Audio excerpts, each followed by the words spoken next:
Hello friends, आज का हमारा टॉपिक है डेंगू फीवर। डेंगू फीवर होता क्या है? सबसे पहले हम इसकी डेफिनेशन के बारे में बात कर लेते हैं। इसकी डेफिनेशन क्या है? Definition: dengue break bone fever is a mosquito borne viral disease caused by arboviruses and transmitted to human principally by the mosquito। Dengue क्या है? डेंगू को हम ब्रैक बोन फीवर के नाम से भी जानते हैं। ब्रैक बोन फीवर इसे क्यों कहते हैं? क्योंकि जब किसी व्यक्ति को डेंगू होता है तो उसे जॉइंट पेन, मसल पेन बहुत ज़्यादा होता है। डेंगू एक मच्छर द्वारा फैलने वाला संक्रामक रोग है जो अर्बोवायरस के कारण होता है और ये मेनली या मुख्य रूप से मच्छर द्वारा मानव में फैलता है। कॉजेटिव ऑर्गेनिजम्स या कॉजेटिव एजेंट इसके क्या क्या होते हैं, अब हम इसके बारे में बात करते हैं। पहला होता है एडीज एग्युप्टी, सेकंड होता है एडीज एल्वो पिक्टस मॉस्किटो। अब इसका इंक्यूबेशन पीरियड कितना होता है, यानी डेंगू फीवर फैलने के कितने दिन लगते हैं? 4 से 6 दिन इसको फैलने में लगते हैं। इसका इंक्यूबेशन पीरियड 4 से 6 डेज होता है। साइन एंड सिम्टम्स: अब हम इसके साइन और सिम्टम्स के बारे में बात करते हैं डेंगू फीवर के। It has divided in 3 parts. Dengue fever sign और सिम्टम्स इसके 3 टाइप्स में देखने को मिलते हैं। पहला होता है डेंगू फीवर, दूसरा होता है डेंगू हेमोरेजिक फीवर, थर्ड होता है dengue shock fever. Dengue fever क्या होता है? डेंगू फीवर में हमें कौन कौन से सिम्टम्स देखने को मिल सकते हैं? हाई डिग्री फीवर, इसमें आपको हाई डिग्री फीवर देखने को मिलेगा above than 105 degree Fahrenheit. Depression, इसमें आपको डिप्रेशन में पेशेंट देखने को मिलेगा। वीकनेस, फटीग, कमजोरी और थकान महसूस होगी। Muscles and joint pain, dengue fever में व्यक्ति को मसल्स पेन और जॉइंट पेन बहुत ज़्यादा होता है। नोजिया एंड वोमिटिंग, इसमें आपका जी मितलाएगा और उल्टियाँ भी आ सकती हैं। सोर थ्रोट, गले में शोर भी हो सकता है। स्वेटिंग, पसीना आता है। पेन बिहाइंड आइज़, आँखों के पीछे भी दर्द महसूस हो सकता है या होता है। एनोरेक्सिया, डेंगू के फीवर में आपको भूख बहुत ही कम लगती है या ना के बराबर लगती है।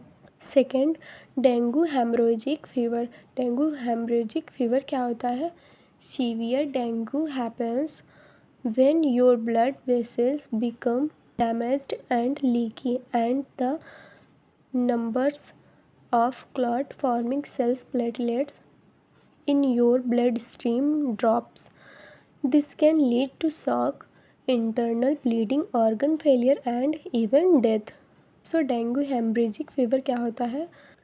सीवियर डेंगू फीवर तब होता है जब आपकी ब्लड वेसल डैमेज हो जाती हैं या रप्चर हो जाती हैं और उनमें रिसाव होने लगता है और ब्लड में क्लॉट बनाने वाली सेल प्लेटलेट्स की संख्या बहुत ही कम हो जाती है या ना के बराबर, या मतलब प्लेटलेट्स की संख्या घटने लगती है, डिक्रीज हो जाती है। This can lead to shock, internal bleeding, organ failure and even death. इसमें shock, internal bleeding, organ failure और इवन डेथ भी हो सकती है। साइन एंड सिम्टम्स है डेंगू हेमोरेजिक फीवर के साइन और सिम्टम्स क्या क्या देखने को मिल सकते हैं? सीवियर स्टमक पेन, यानी कि बहुत ज़्यादा पेट में दर्द होगा। ब्लीडिंग फ्रॉम योर गम्स और नोज़, यानी कि रेयरली केसेस में ये देखने को मिलता है कि आपके गम्स या नोज़ में हल्की सी ब्लीडिंग देखने को मिल सकती है। Blood in your urine, stool और वोमिट, कभी कभी किसी पेशेंट को यूरिन में ब्लड देखने को मिल सकता है या स्टूल या फिर वोमिटिंग में भी ब्लड देखने को मिल सकता है। ये रेयरली केसेस में ही होता है। Red spots on chest and arms, red colour के स्पॉट चेस्ट और आर्म्स पर दिखाई देते हैं। थ्रोम्बोसाइटोपेनिया, यानी कि प्लेटलेट्स की जो संख्या होती है वो डिक्रीज होने लगती है। डेंगू शॉक फीवर क्या होता है?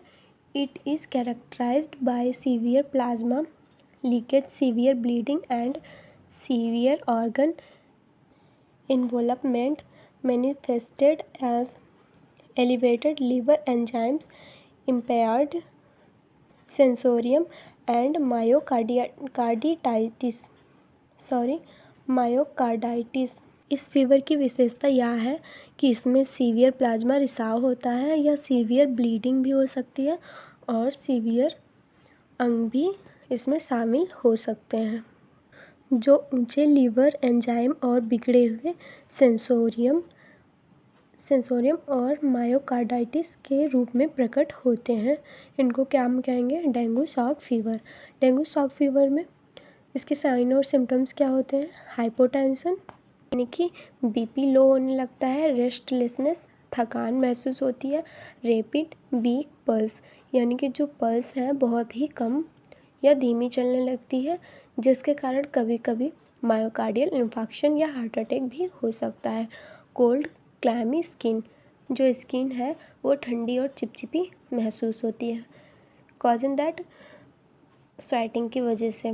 और बाकी के साइन सिम्टम्स सभी में होते हैं, जैसे कि जितने तीनों जैसे कि डेंगू हेमोरेजिक फीवर के जो भी साइन और सिम्टम्स थे वो भी इसमें देखने को मिल सकते हैं। डेंगू फीवर में जो भी हैं वो सारे सिम्टम्स इसमें भी देखने को मिलते हैं। नोज़िया, वोमिटिंग, स्वेटिंग, सारी चीज़ें इसमें भी देखने को मिलती हैं।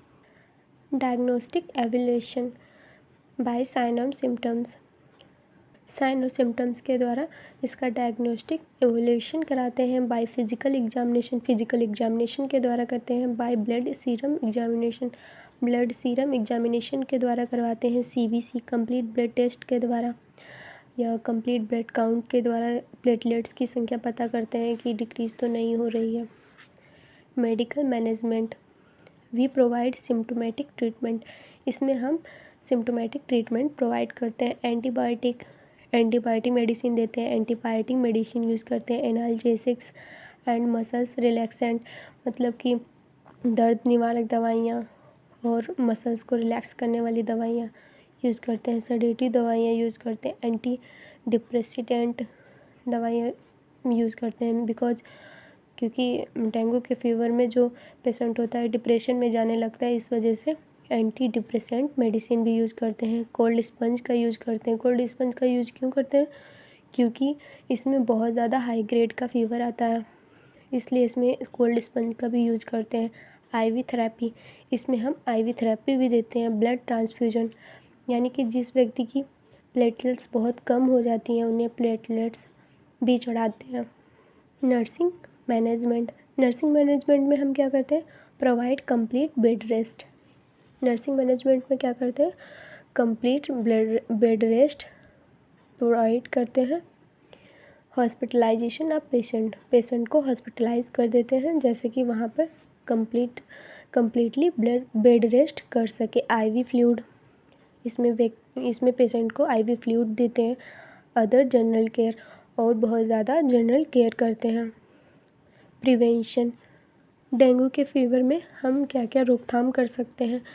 Prevent access of mosquitoes to an infected person with a fever. जिस व्यक्ति को डेंगू हुआ है या डेंगू से संक्रमित व्यक्ति को मच्छरों की पहुंच से दूर रखें, या जिस व्यक्ति को डेंगू हो गया है उस व्यक्ति तक मच्छरों की पहुंच को रोकें। ऑल आउट लगाएं या कोई अदर इक्विपमेंट यूज़ कर सकते हैं, जैसे कि मच्छरदानी यूज कर सकते हैं, जैसे कि पेशेंट को मच्छर ना काट पाए। Protect yourself from mosquito bytes at all times in dengue area. जिस क्षेत्र में डेंगू हो रखा है उस क्षेत्र में हम अपने आप को मच्छरों के काटने से बचाएं। हमें हमेशा अपने घर के आसपास साफ़ सफाई रखनी चाहिए, जिससे हमारे घर के आसपास मच्छर ना आए, जिससे हम खुद को और अपने परिवार को बचा सकें।